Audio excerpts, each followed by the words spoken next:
Hi അസ്സലാമു അലൈക്കും welcome back to Faseela vlog. അപ്പോൾ എൻ്റെ വീഡിയോസൊക്കെ ഇഷ്ടമാവുകയാണെങ്കിൽ പ്ലീസ് ഒന്ന് സബ്സ്ക്രൈബ് ചെയ്യാനും ലൈക്ക് ചെയ്യാനും ഷെയർ ചെയ്യാനും മറക്കല്ലേ.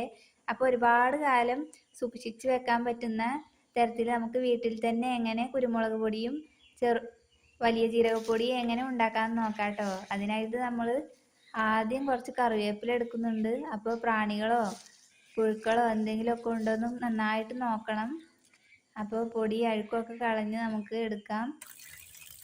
ഇനി ഞാൻ കുരുമുളക് ഇതുപോലെ ഒരു അരിപ്പയിൽ വെച്ച് നന്നായിട്ട് കഴുകിയെടുക്കുന്നുണ്ട് കേട്ടോ. അപ്പോൾ പൊടിയും അഴുക്കൊക്കെ ഉണ്ടെങ്കിൽ നന്നായിട്ട് പോവും. അപ്പോൾ നമ്മുടെ വീട്ടിൽ തന്നെ ഉണ്ടാക്കിയാൽ യാതൊരു മായവും ഇല്ലാത്ത കുരുമുളക് പൊടി നമുക്ക് ഉപയോഗിക്കാം.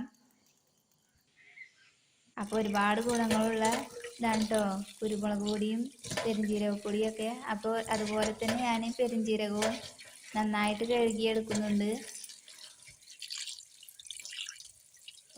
അപ്പോൾ നമുക്ക് വീട്ടിൽ തന്നെ ചുക്ക് കാപ്പിയൊക്കെ ഉണ്ടാക്കാനൊക്കെ പെട്ടെന്ന് ഉണ്ടാക്കാനൊക്കെ ഇങ്ങനെ ചെയ്തു വെച്ചാൽ വളരെ ഉപകാരമാണ്. അപ്പോൾ അതിനായിട്ട് ഞാൻ കുരുമുളക് ഇതുപോലെ വെയിലത്ത് വെച്ച് ഒരു തുണി വിരിച്ചിട്ട് നന്നായിട്ട് ഉണക്കിയെടുക്കുന്നുണ്ട്. അതുപോലെ തന്നെ നമുക്ക് പെരുംജീരകവും ഇതുപോലെ തുണിയൊക്കെ വിരിച്ച് മുകളിൽ തുണി വിരിച്ചു കൊടുക്കണം കേട്ടോ. ഇല്ലെങ്കിൽ പക്ഷികളോ ഒക്കെ കൊത്തിക്കൊണ്ടുപോകും. അപ്പോൾ ഇതാട്ടോ നമ്മുടെ കുരുമുളക് നന്നായിട്ട് ഉണങ്ങി കിട്ടിയിട്ടുണ്ട്.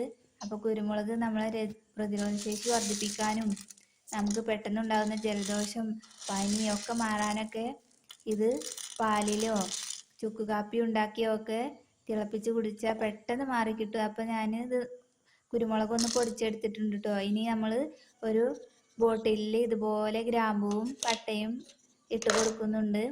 അപ്പോൾ പെട്ടെന്ന് പൂപ്പൽ വരാതിരിക്കാനും ഒരുപാട് കാലം സൂക്ഷിച്ചു വെക്കാനൊക്കെ ഇങ്ങനെ ചെയ്യുന്നത് വളരെ നല്ലതാണ്. അപ്പോൾ ഒരു എയർ ടൈറ്റ് ആയ ബോട്ടിലാണ് ഇപ്പോൾ ഞാൻ ഇട്ട് കൊടുക്കുന്നത് കേട്ടോ. അപ്പോൾ ഇങ്ങനെ സൂക്ഷിച്ചാൽ ഒരുപാട് കാലം നമുക്ക് വീട്ടിൽ തന്നെ ഉപയോഗിക്കാം. പൂപ്പലോ ഒന്നും വരില്ല. അപ്പോൾ നനവുള്ള സ്പൂണോ പാത്രങ്ങളോ ഒന്നും ഇതിൽ ഉപയോഗിക്കരുത് കേട്ടോ. നനവ് ഇല്ലാത്ത സ്പൂണൊക്കെ ഉപയോഗിക്കണം. അപ്പോൾ അതുപോലെ തന്നെ ഞാൻ പെരുംജീരകത്തിനും കറുവപ്പട്ടയും ഗ്രാമ്പൂവും ഇട്ട് കൊടുത്ത് അതിൽ പെരുംജീരകപ്പൊടി ഇതുപോലെ നിറച്ച് വെക്കുകയാണ്.